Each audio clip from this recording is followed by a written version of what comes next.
আজ যে ঘটনাটা আমি বলবো সেটা মানে ঈশ্বরের কৃপা না থাকলে এটা হতে পারতো না। আর দেওরকে হয়তো ভালোবাসতাম বলেই ওইটা ঈশ্বর আমায় করিয়ে দিয়েছেন। ঘটনাটা কি বলি, আমার দেওর কিন্তু এখন আর পৃথিবীতে নেই। বাইক অ্যাক্সিডেন্টে 2005-এ ও আর ওর স্ত্রী দুজনেই পৃথিবী থেকে চলে যায়। তো আমার দেওর না যখন উনি ভাইজ্যাগে চাকরি করতো, তো ও যখনই যেত হাওড়া থেকে ট্রেনে, আমি কি করতাম তখন খাবার টাবার বানিয়ে দিতাম যাতে ওর ট্রেনে কষ্ট না হয়, আর প্রত্যেকবারই যেতাম। সেইবার আমার শরীর খারাপ থাকায় আমি আমার হাজব্যান্ডকে বলি তুমি খাবারটা দিয়ে এসো, আমি তো যেতে পারছি না। তো হাজব্যান্ড নিয়ে চলে যায়। আর ওরা ক্যান্ডি ফ্লস বা যেটা বুড়ির চুল বলি, গোলাপি সাদা, সেই ঘন্টা বাজিয়ে নিয়ে যেত ছোটোবেলায়, ওটা খেতে খুব ভালোবাসত। আমার হাজব্যান্ড বেরিয়ে গেছে, আমি দেখি একজন ফেরিওয়ালা ক্যান্ডি ফ্লস বিক্রি করছে।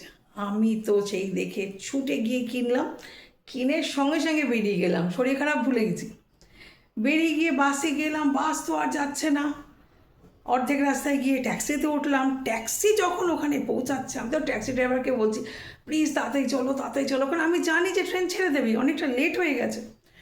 আমি যখন পৌঁছালাম হাওড়া স্টেশনে, আমি শুনছি অ্যানাউন্স করছে যে করমণ্ডল এক্সপ্রেস ছেড়ে দিয়েছে। মানে অবিশ্বাস্য কাণ্ড, একটা ট্রেন কত লম্বা হয়, 17 নম্বর প্ল্যাটফর্ম, ট্রেন ছুটছে আমি ছুটছি, মানে ট্রেনের তো একটু স্লো যাচ্ছে তখন, প্ল্যাটফর্ম থেকে জাস্ট ছাড়ছে, মানে আমি শুধু ট্রেনের পাশে প্যারালালি দৌড়ে যাচ্ছি। কি কম্পার্টমেন্ট, কোথায় আমার দেওর, কোথায় আমার হাজব্যান্ড, কোনো মোবাইল নেই, কিছুই জানি না।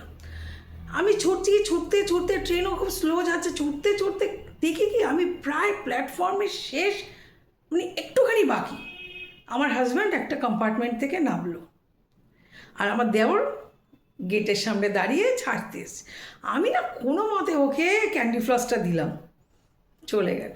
কয়েক সেকেন্ড যদি আমি লেট করতাম, তো এটা তো ঈশ্বর না থাকলে আমি পারতাম না। আমার দেওয়ার ইচ্ছে ঈশ্বর আমাকে ফেরাননি, কিন্তু ও আর নেই। আজকে 21 বছর ও চলে গেছে, ওর ওয়াইফও চলে গেছে। আপনারা ভালো থাকবেন।